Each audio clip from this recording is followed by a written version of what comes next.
Salve a tutti.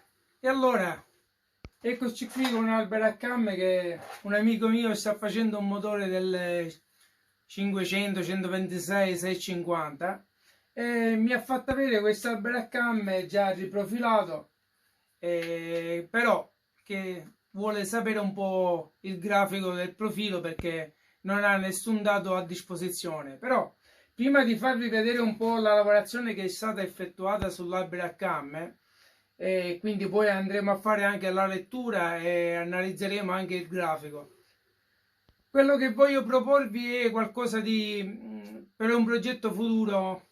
Momentaneamente sono stato un po' bloccato per altre situazioni, però quello che voglio affrontare più in là è che sul motore del 650 lo andiamo, come abbiamo fatto in qualche video, ad analizzare in dettaglio su alcuni particolari. Voglio anche far vedere sulla Bracam quali sono i difetti che andiamo a riscontrare e andiamo a vedere che la maggior parte degli Bracam, non dico che sono tutti, ma all'80% a volte sono sempre messi male come fasatura, ma lo andiamo a, cioè ve lo andrò a fare scoprire direttamente sulla lettura di una Bracam e come si può cadere in questo errore.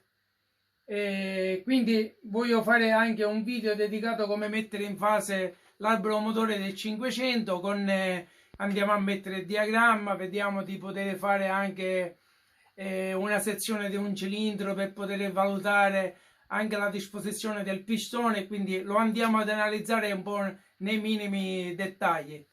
E qualcosa che voglio fare anche sul discorso del 500, su altre cose. Vediamo, mi voglio proporre con dei video quando mi ritroverò così anche la domenica pomeriggio, farò finta che ci incontreremo come 5 minuti al bar e quindi vi andrò, se a tanti di voi lo vorranno, andrò a fare un colloquio indirettamente con voi, quindi vi andrò a descrivere alcuni dettagli che mi sono successi, degli episodi che ho riscontrato, che ho vissuto, anche andando a mettere dei motori in fase fuori o anche ad analizzare dei motori coinvolgendo anche altre persone che hanno avuto dei problemi e quindi sono stati affrontati e poi risolti.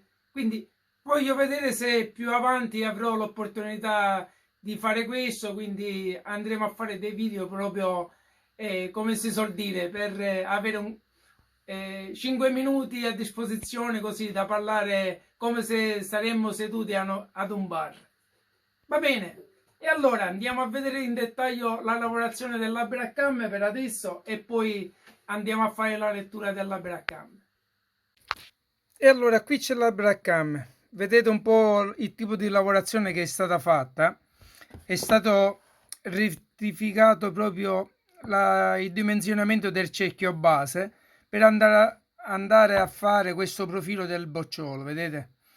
Quindi ora, al di là che possiamo leggere un po' l'alzata facendo una sottrazione di questa misura del bocciolo meno il cerchio base che poi andiamo a misurare, però dobbiamo effettuare invece la lettura per vedere di quanti gradi è il calettamento e un po' anche i gradi di inizio e chiusura. E in questo caso dobbiamo sempre valutare che quando si va a fare una lavorazione del genere sulla bracca dobbiamo sempre posizionare il discorso del bicchiere che va a lavorare nella direzione giusta, altrimenti dobbiamo spostare, vedete come in questo caso, il gradino che si è lasciato nella lavorazione. Però vediamo poi montato, dovrebbe andare a lavorare in questo, con questa posizione sia nel primo nel primo cilindro e anche nel secondo. Quindi questa è una valutazione da fare. Però andiamo a conoscere questo profilo di Abracam che è stato fatto. A mio avviso è un buon profilo, però andiamo un po' a vedere le sue caratteristiche, poi lo andiamo ad analizzare dopo. E allora ho iniziato la lettura dell'aspirazione, quindi il bocciolo dell'aspirazione, quello scarico già è stato fatto. Ora vediamo al completamento della lettura il grafico che ne verrà fuori. Comunque ne andiamo a vedere sia l'alzata, il profilo e l'alzata del bocciolo stesso. Allora andiamo a vedere i dati di lettura della gamma, vediamo di vedere un po' il profilo. E allora questo è quello dell'aspirazione che andiamo a leggere, e poi qui vediamo i gradi della distanza dal punto morto superiore, vediamo il riepilogo dei dati dopo la lettura, ripeto, il bocciolo con la rapportatura del bilanciere. Vediamo come andiamo ad avere. E allora alzata totale 10,61, alzata a punto morto superiore 4,45, distanza dal punto morto superiore, quindi il calettamento 105 gradi, apertura prima del punto morto superiore 54 gradi e 5, chiusura dopo il punto morto inferiore 92,5, quindi durata totale 327 come apertura. E ripeto, questo profilo è un bel profilo da corsa con una bella coppia in basso, con dei giri più limitati. Vedete anche che ha una bella apertura ed è prolungata sia come apertura e chiusura. Andiamo a vedere anche lo scarico, come che cosa andiamo ad avere. E allora anche lo scarico, qui i dati di lettura, vediamo di vedere un po' il riepilogo dei dati.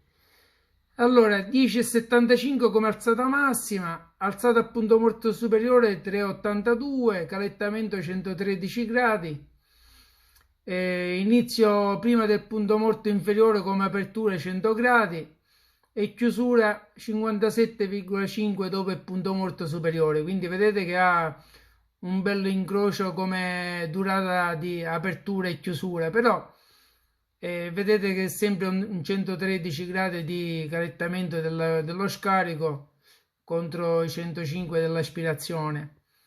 Se andiamo a vedere poi nel riepilogo finale, e allora se andiamo nel confronto finale, come impostazione vediamo i due profili. Vedete qui andiamo ad avere le varie alzate con i gradi. Questi sono i gradi di lettura dei boccioli, poi nella tabella, quella che ho fatto vedere, c'erano i gradi giusti, però vediamo che cambiando i vari profili come anticipo e chiusura, ho fatto alcune prove, mi andavano un po' a cambiare tanto i valori, quindi se andavo a anticipare un po' la black cam avevo lo scarico che poi andava a funzionare un po' male come lettura. Quindi bene o male queste che ho rilevato sono questi. Difatti le due distanze dai due boccioli sono 109 gradi, però hanno una geometria diversa, quindi l'aspirazione 105 come calettamento e lo scarico 113. D'accordo, ci andiamo ad aggiornare poi in qualche altro video.